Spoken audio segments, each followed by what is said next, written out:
तो hello cinema lovers, action movie का नाम सुनते ही हिंदी ऑडियंस के दिमाग में सबसे पहले जैकी चैन और हॉलीवुड का नाम आता है।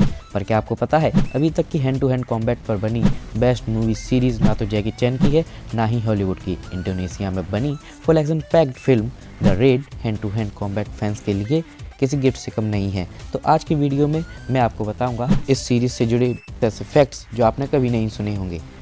इस वीडियो में अगर किसी जगह मुझसे वर्ड्स का प्रोनाउंस करने में कोई गलती होती है तो sorry in advance. And without any delay चलो स्टार्ट करते हैं। द रेड जैसी धांसू एक्शन फिल्म सीरीज हमें देखने को ही नहीं मिलती अगर Gareth Evans Indonesian martial art pencak silat पर डॉक्यूमेंट्री बनाने नहीं जाते। डॉक्यूमेंट्री बनाने का सजेशन गैरेथ को उनकी इंडोनेशियन जैपनीज वाइफ माया ब्राक इवांस ने दिया था। इसी की डॉक्यूमेंट्री को शूट करते टाइम गैरेथ को मार्शल आर्ट फॉर्म पर पिक्चर बनाने का आइडिया आया। द रेड सीरीज के मेन एक्टर ईगो ओवेस की गैरेथ से मीटिंग डॉक्यूमेंट्री बनाते टाइम ही हुई थी। उस टाइम ईगो को स्टार नहीं बल्कि सिलात प्रैक्टिस करने वाले एक डिलीवरी मैन थे जो जकार्ता बेस्ड फोन कंपनी के लिए डिलीवरी किया करते थे।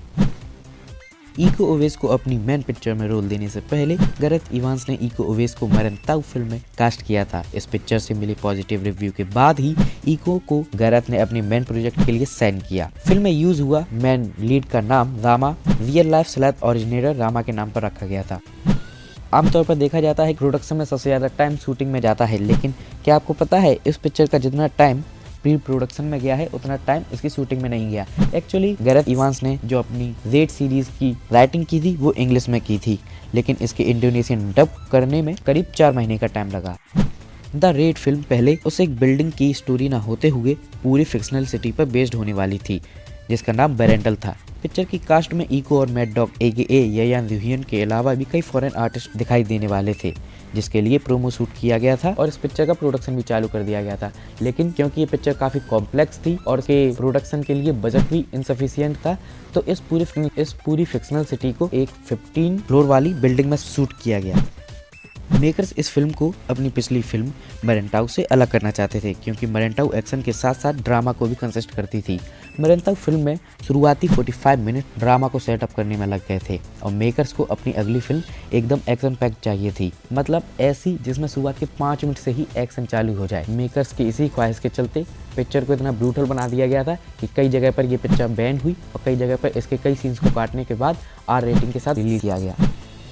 पिक्चर का जो कोर एलिमेंट है वो ना कोई स्टोरी है और ना ही कोई एक्शन हीरो, बल्कि पिक्चर का core element martial art form है जो कि पेंचेक सिलात है। सिलात इंडोनेशियन और मिडिल ईस्ट एशिया में काफ़ी पॉपुलर है। इस फॉर्म में बॉडी के हर एक पार्ट के साथ साथ वेपन यूज भी शामिल है। ये एक self defence martial art form है। पेंचेक सिलात को 1987 के साउथ ईस्ट एशियन गेम्स और 2018 में एशियन गेम्स में भी शामिल किया गया है। यायान जुहियन के थ्रू सिलात का कैमियो जॉन विक 3 में भी हुआ है। बेरेंटल से शुरुआत होने के बाद इस पिक्चर का नाम इंडोनेशिया में सर्बुअन मॉट रखा गया AKA द रेड रखा गया, पर US में रिलीज के टाइम टाइटल राइट सिक्योर न रख पाने की वजह से इस पिक्चर का नाम चेंज करके द रेड रिडेम्पशन किया गया और इसे इसी नाम के साथ रिलीज किया गया। द रेड सीरीज में जितना भी एक्शन मतलब मार काट धूम धड़ाका आपको दिखाई देता है उस पूरे एक्शन सीक्वेंस को कोरियोग्राफ और किसी ने नहीं बल्कि द रेड के ही मेन लीड्स ईगो ओवेस और यायान जुहियन ने किया है। और कहना पड़ेगा क्या कोरियोग्राफ किया है, मजा आ गया। द रेड रिडेम्पशन में दिखाई दिया वेपन यूज और स्ट्रेटेजिक अटैक इतना रियलिस्टिक इसलिए भी लगा क्योंकि पिक्चर में जिन एक्टर्स ने as a policeman action scene को शूट किया है उन्हें स्पेशली इस पिक्चर के लिए कोपास्का जो इंडोनेशियन मरीन फोर्स है के साथ मिलिट्री बूट कैंप ट्रेनिंग के लिए भेजा गया था। इस पिक्चर में यूज हुए वेपन एयरसॉफ्ट वेपन थे और इन्हें रियलिस्टिक लुक का काम एडिटिंग टीम ने किया। इन पिक्चर में कई सीन्स आपको वन शॉट सीन देखने को मिलेंगे क्योंकि क्रू के according hand to hand combat को इफेक्टिव शूट करने का सबसे बेस्ट तरीका वन शॉट ही है। चाहे रेड रिडेम्पशन का ये सीन हो या रेड 2 का ये सीन, दोनों ही वन शॉट टेक्स हैं। वन शॉट टेक को परफेक्शन के साथ शूट करने के लिए डायरेक्टर ने कई लेटेस्ट कैमरास का यूज़ किया, जैसे मार्केट में उस टाइम के latest camera Panasonic AF100 camcorder को फिक फॉग के साथ अटैच किया ताकि सीन्स ज़्यादा ब्लरी ना हो। और गैरेथ इवांस के अकॉर्डिंग द रेड 2 के 95% शॉट्स को रेड स्कारलेट से शूट किया गया है। द रेड रिडेम्पशन मूवी के लिए 2 बार साउंड ट्रैक कंपोज किया गया था। ओरिजिनली इस फिल्म में एरिया प्रयोगी और फजर यूज के माल ने साउंड ट्रैक दिया था, जिन्होंने मेरेंटाउ का म्यूजिक भी कंपोज किया था। बस सोनी पिक्चर्स के वर्ल्ड वाइड डिस्ट्रीब्यूशन राइट को एक्वायर करने के बाद उन्होंने माइक सिनोदा और जोसेफ ट्रेपेनी से वर्ल्ड वाइड ऑडियंस के लिए इंग्लिश म्यूजिक स्कोर बनवाया। द रेड रिडेम्पशन के हिट होने के बाद गैरेथ इवांस को ठंडे बस्ते में डालनी पड़ी अपनी पिक्चर ब्रेंडल को बनाने का भी गोल्डन चांस मिल गया। ब्रेंडल स्क्रिप्ट को रीराइट करके गैरेथ इवांस ने उसे द रेड 1 का सीक्वल दिखाकर यूज किया। तो technically the Raid 2 the red redemption का ही इलेबोरेट वर्जन है और एक सीक्वल में व्यूअर्स को भी पहली पिक्चर का ब्रॉड वर्जन देखना पसंद है। द रेड रिडेम्पशन से अलग द रेड 2 काफ़ी बिग बजट के साथ शूट हुई थी। इसका अंदाज़ा इसी बात से लगाया जा सकता है कि इस फिल्म की कास्ट में 19 मैन लीड्स और मैन सपोर्टिंग कैरेक्टर्स हैं। ईको ओवेस और येयन रुहियन के साथ इस फिल्म में 3 जापानीज एक्टर्स भी दिखाई दिए हैं, जिन्होंने 2014 की ही फिल्म किलर में भी एक्ट किया था। द रेड 2 की the hammer girl AKA Julia Estelle को जब फिल्म में कास्ट किया गया था तो उस टाइम वो मार्शल आर्ट, ताइक्वांडो और स्लाट के बारे में कुछ भी नहीं जानती थी, पर मूवी से पहले ही डेली 3 घंटे की हार्ड ट्रेनिंग के बाद वो मूवी में खुद एक्शन शूट करने लायक सीख चुकी थी। इस पिक्चर में जूली ने डीव का रोल प्ले किया है।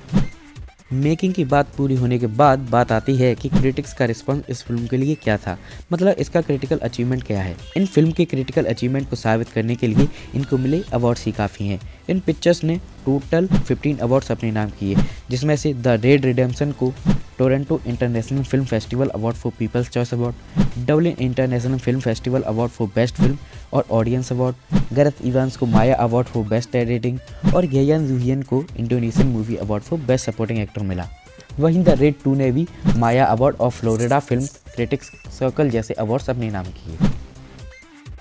इस सीरीज ने अपने बजट $5.6 मिलियन के अकॉर्डिंग $16.1 मिलियन का काफ़ी अच्छा बॉक्स ऑफिस कलेक्शन किया, जिसमें से the red 1 AKA the red redemption ने 1.1 मिलियन के बजट पर 9.3 मिलियन और रेड 2 ने 4.5 मिलियन के बजट पर 6.8 मिलियन का बॉक्स ऑफिस कलेक्शन किया।